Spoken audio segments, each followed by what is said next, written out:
So, reading poetry, open page 134, 135. So, one second.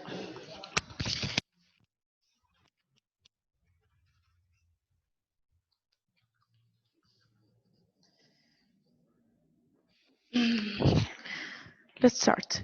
The lesson title is Half Man, Half Spider. So in this lesson, we're going to learn about a poem talking about half man and half spider. Learning objective. Learning begin to interrupt imagery and techniques used by poet. So as we know that every poet use different type of different techniques. As you can see the picture, it shows that half man and half spider, that's the body, it's spider, and the face is a man. Word cloud, cheat, act dishonesty or unfairly in order to gain an advantage. So cheat is like when you trick people, you cheat them, you act in a dishonest way or unfairly way. Second one, tricks. Cunning act or shames intended to deceived or outed someone. So tricks, it's like to act in a way that you trick people and try to trick them in some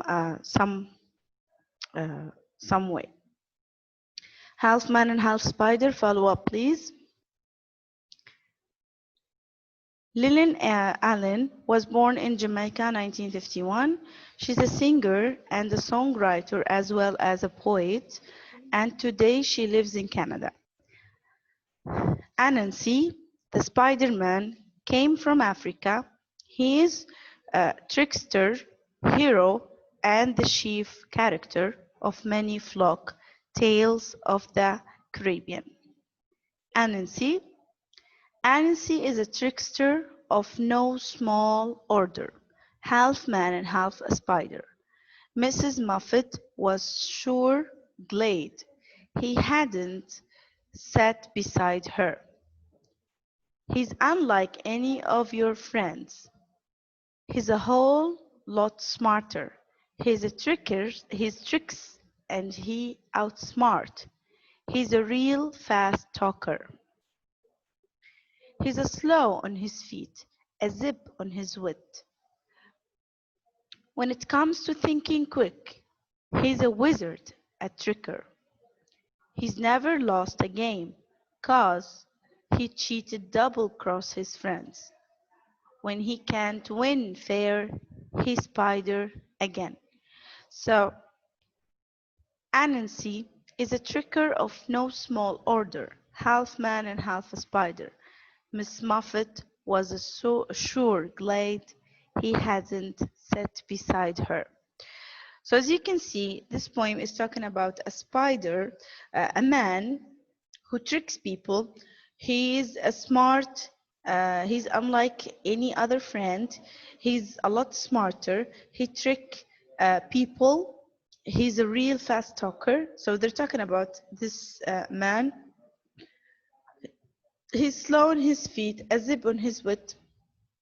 When it comes to thinking, he's a very quick wizard. That means he's a smart person who uses his brain to trick people.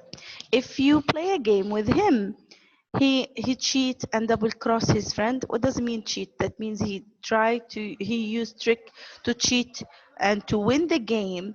He's double cross his friend. That means he doesn't care about his friends, that he will do whatever he can just to win the game unfairly.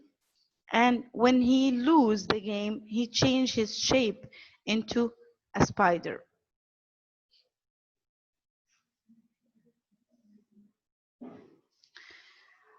So this poem is from Lillian Allen, a poet.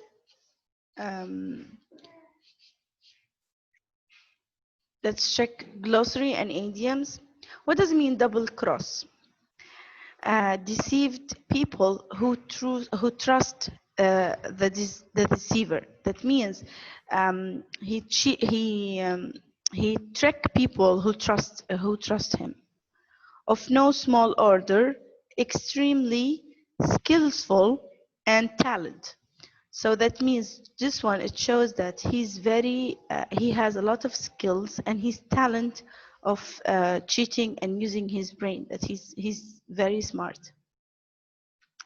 Outsmart does clever things than other people. So he uses his brain to become very clear. Smarter, clever, sure glad, very pleased, trickster, trickster, a person who plays trick on others, zip on his wit, very fast thinker. Is this clear so far? Yeah. Good. Let's check. Comprehension part. Give evidence from the point to support your answer. Look at number 1. Sum up the story of the poem in 3 sentences. So the story is talking about a smart man who changed himself into a spider when he gets into problem, but he used his head to be smarter, to trick other people, and he play a role to trick people. So to sum up the story, we will say Anansi is a half man and half spider. He's smarter than your friend and a greater tricker. When he sees that cheating doesn't help him, he disappears by becoming a spider. So to sum up the story in 3 sentences, we saw that he's a man, that he's half spider and half man. He's smart, he tricks people, and when it's not working, he become a spider. So he changed himself into a spider. Number 2, why does the poet keep the first and the last sonata the same? So as we see, the first part and the last part of the poem, it's the same. It's repeating the same words.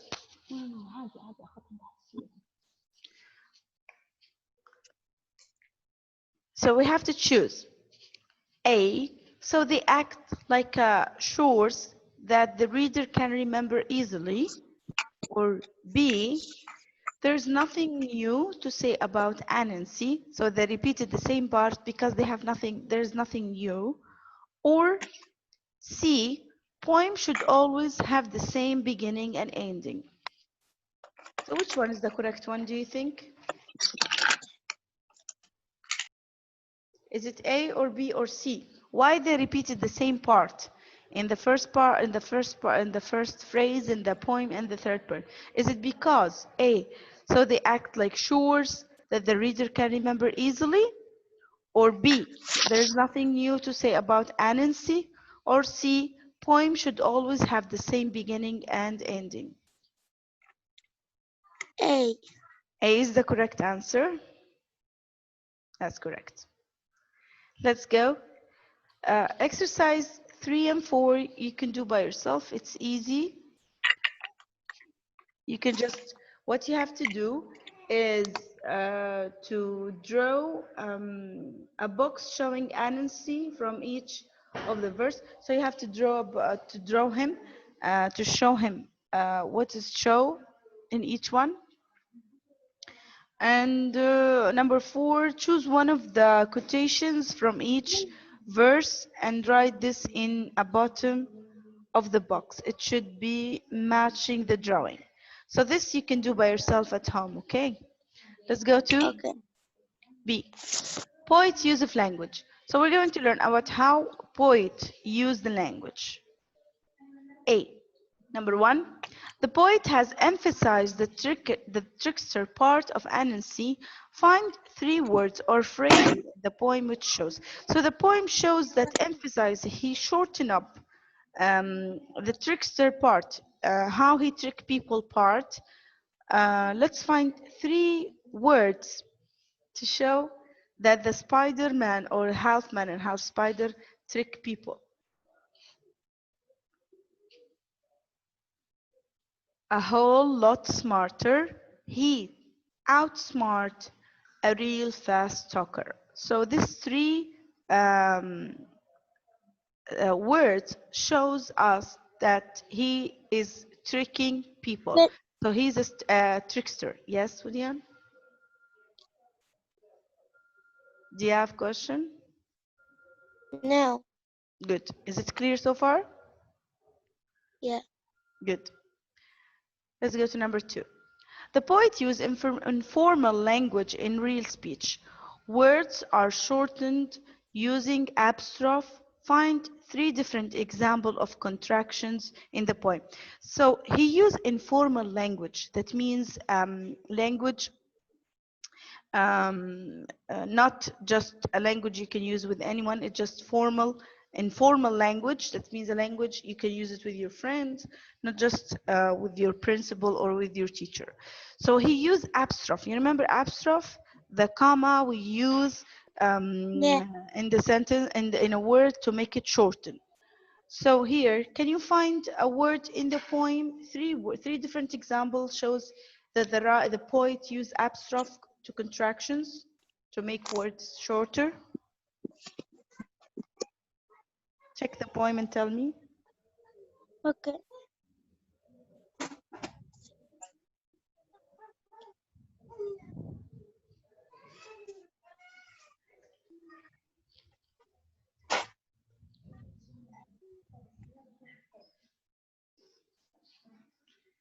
Okay.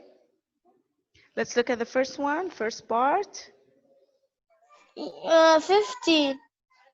Line 15. 14. 14. Line 14. Okay, let's start from the beginning. The first part here. You see, he hadn't, he is, he can't.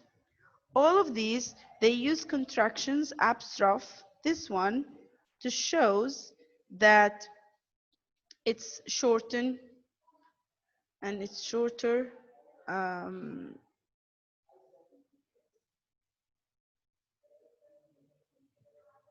It's shorter like this one.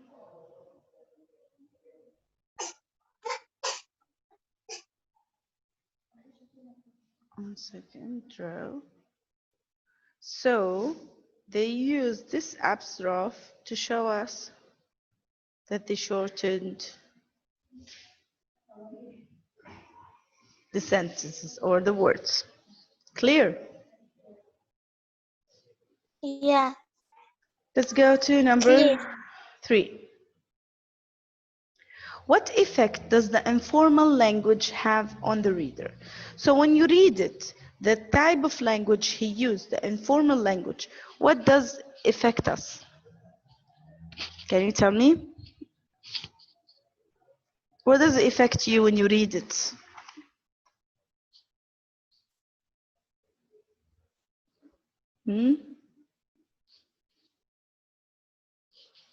So I will tell you.